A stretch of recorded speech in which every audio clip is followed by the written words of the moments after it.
Okay, this is chapter 3, problem number 41.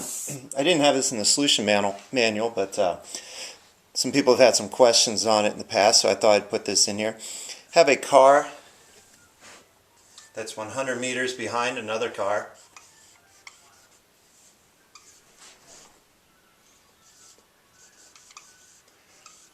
And this one's traveling at 60 kilometers per hour.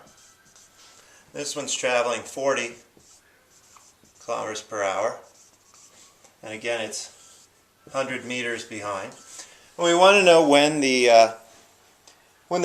car in the rear is going to catch up to the car in front. First thing we need to do is come up with, I'm going to do this instead of kilometers per hour, we're going to do our conversions to meters per second. So we start with 60 kilometers over 1 hour. This is a relative velocity problem. I'm going to do it just straightforward first, and then show you how you might do it at the end. First, converting kilometers, we got 1,000 meters in 1 kilometer. Thought we'd cover a little unit conversion just in case. Kilometers cancel, I'm left with meters. Now I have to convert my time. 1 hour is 3,600 seconds, so my hours cancel. And then I'm left with 16.67 meters per second. Same thing with the other one.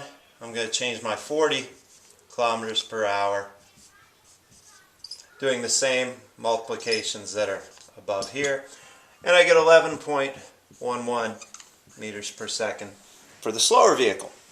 Okay, so doing the calculation, what we're essentially going to be doing is we're going to be looking at, here's car number 1, and I'll just draw it as a dot. Here's car number 2. We've got 100 meters here. And they're both going to drive forward for some time t. And they're going to meet at this position.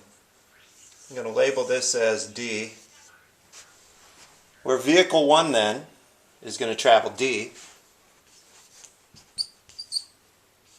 So I have D equals V1 times T. And car number 1 back here, sorry, I labeled that one too, V2T. And car number 1 is going to travel D plus 100 is equal to V1T. Okay, so solving that then,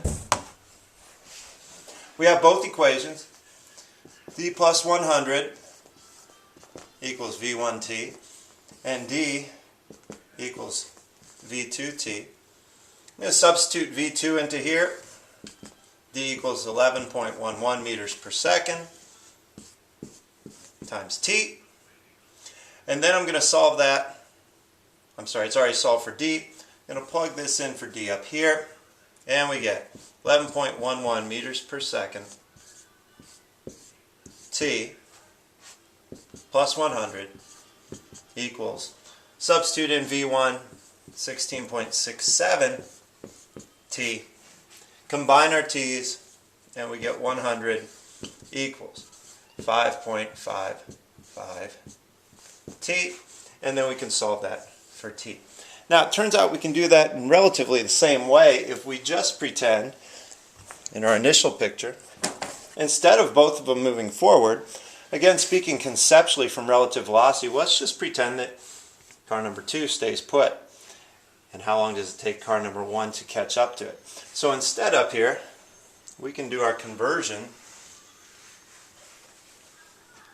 simply of the 20 kilometers per hour, which is the difference between the 60 and the 40. Okay, so if we just pretend that this car is not moving and has 0 velocity, then this one would be moving relative to it at 20 meters per second. I'm sorry, 20 kilometers per hour. And we can convert this to 5.5 meters per second, doing the same conversion we did before. And notice we're right back to where we were here. 100 equals 5.55 T, because I'm looking at D equals Vt, my relative velocity being 5.55, and my distance being 100 meters. Okay, so conceptually we can pretend that the front car is not moving, the back one is catching up to it at 20 kilometers per hour, and it's the same problem.